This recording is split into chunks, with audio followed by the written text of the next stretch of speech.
coisa importantíssima, que eu sempre falava assim... tem um tio meu que é corretor de seguro, desses pastinhos que você falou. Todo mundo tem um tio corretor de seguro. E aí a gente às vezes discutia lá, falava, porra, por que o pessoal compra seguro de danos à terceira aqui no automóvel 50 mil? Quantos carros tem na rua hoje 50 mil? Que vale 50 mil? Hoje um Gol completo aí tá quase 90 mil, cara. Não, e aí vai pra questão que ele falou, pô, você derrubar um motoqueiro, quantos anos você vai ter que pagar ali e sustentar a família do cara? Tipo... Às vezes tá faltando talvez uma percepção do risco ali, né? Eu acho o seguinte, cara, assim, a gente faz muito estudo em relação a isso daí, de qual o limite segurado que você deve contratar, né? Porque, cara, das coberturas, né? Falar um pouquinho das coberturas, né? Então você tem a cobertura do dano material, aquele dano corporal, aí você tem a cobertura do dano moral, dano estético, né? E outras aí que estão chegando por aí, né? Dano ambiental também tem um seguro específico, o D&O, que é do gestor, enfim. Mas assim, o valor, né, no Brasil das indenizações, quando você pega a jurisprudência, cara, você não vê algo assim muito alto, né? Então é difícil você convencer alguém de comprar um seguro de responsabilidade civil com valor... adequado, interessante e tudo mais, né? O automóvel eu tenho que confessar pra você, cara. O meu seguro de automóvel, né, da minha filha lá, também era 50 pau. Até o dia que ela bateu o carro, era num Fit, cara, no Honda Fit. Cara, o valor da indenização ficou 49.700 e não sei quanto. Nossa. Na hora que eu peguei a pote, falei, puta, tenho 50 pau, meu. Falei, puta, casa de ferreiro, espeta de pau, né? Agora, cara, uma coisa que tem um valor no seguro de responsabilidade civil, que quem faz o approach de venda e tal, é o seguinte, cara, é o valor agregado. Então, o que é o valor agregado, né? Além dessa indenização, reparar o dano e tal, você tem o custo de defesa, né? Então, cara, você vai ter um advogado que a seguradora vai pagar, né? Ou você escolhe, ou a seguradora coloca o advogado lá para você. E esse advogado vai te defender. Então, imagina o seguinte, cara. Aconteceu um acidente, sei lá, comigo. Sei lá. Porra, explodiu minha casa lá, que eu tenho gás encanado. Explodiu minha casa. Porra, matei meu vizinho. Pô, e aí, cara? Eu vou dormir em paz? Eu não vou, né?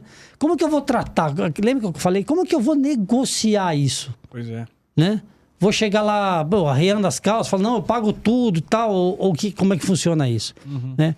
Então, tem muito oportunista, né, na reclamação, né? Então, tem muita fraude, assim, né? Em supermercado, shopping center. Cara, a gente já pegou fraudes, assim, de cara que entra no mercado, cai, o médico... faz o laudo pro cara, o cara entra com uma ação, tem uma porrada de coisa assim. De propósito? Caraca, que sacanagem. Porra, isso não só no Brasil, isso no mundo, tá, cara? No mundo, assim, tem muita coisa que rola nesse caminho, né? Mas, cara, porque é o seguinte, você caiu, se machucou, quebrou uma perna, quanto que vale isso? Né? Então, o cara tira uma grana, né? E o advogado também, o advogado nesse mundo da responsabilidade civil, cara, se a gente não olhar isso com cuidado...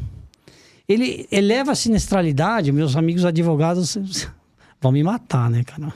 Mas os meus amigos advogados não fazem isso. Mas, cara, eleva a sinistralidade porque... Como que funciona, né, a sinistralidade do responsabilidade civil? Né? Como que se apura isso, né? Como que eu sei quanto que você vale, por exemplo? Qual que é o meu valor, né? Se é uma coisa material, então vamos pensar o seguinte, aí um grande sinistro aí que todo mundo fala, tal, não sei o que, Brumadinho.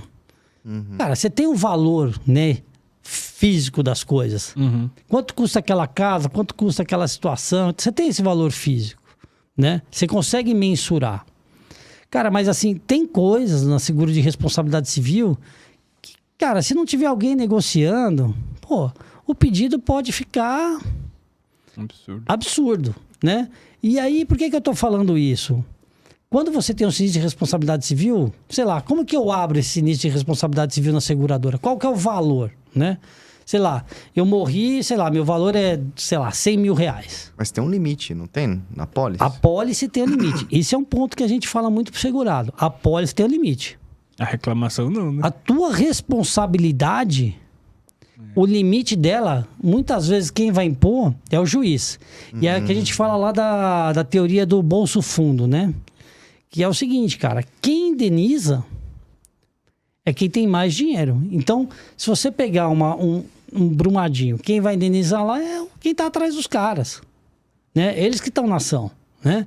Então, sei lá, se eu estou trabalhando para uma empresa, né? Isso a gente sempre recomenda, né? Então, se eu trabalho numa empresa grande e tal, e eu atropelo alguém, ou acontece alguma coisa e eu estou conduzindo, ou trabalhando para essa empresa, cara, a chance dessa empresa ser condenada, né, em valores é bem maior. E quando você coloca uma pólice de seguro, então, na ação, o juiz, ele olha aquilo e fala, não, beleza. Vamos gastar isso aqui. Vamos gastar, o cara tem seguro, pum, né, caneta. Então, o advogado, ele é importante, né? Então, por que o advogado também é importante? Eu tenho uma pólice. Não, o que a gente fala para o segurado? O que a gente recomenda para a pessoa que tem uma pólice de responsabilidade civil? Cara, apesar de ele ter uma pólice, sei lá, com 20 milhões de reais, cara, tentar discutir isso, né? Porque ele pode usar a pólice e falar, não, vamos fazer um acordo aqui de 20 milhões, que é o limite da minha pólice. Beleza. Só que assim, o que acontece? Você tem a recorrência, você tem a jurisprudência. Pode ser que amanhã o juiz vai falar, não, peraí. Há 3 anos atrás, você pagou 20 milhões, bonitão. Na mesma situação. Pode ser que esse cara não tenha mais a pólice, porque ele teve um sinistro de 20 milhões, não consegue contratar, e o cara vai canetar ele e pagar 20 milhões novamente. Então, assim, a gente sempre aconselha, né, e traz para discussão essa questão da inteligência no custo de defesa, né, que envolve o advogado, estratégia, perito, né? Então, você tem toda essa situação que vai a cavalo aí com o seguro de responsabilidade civil, né? Então...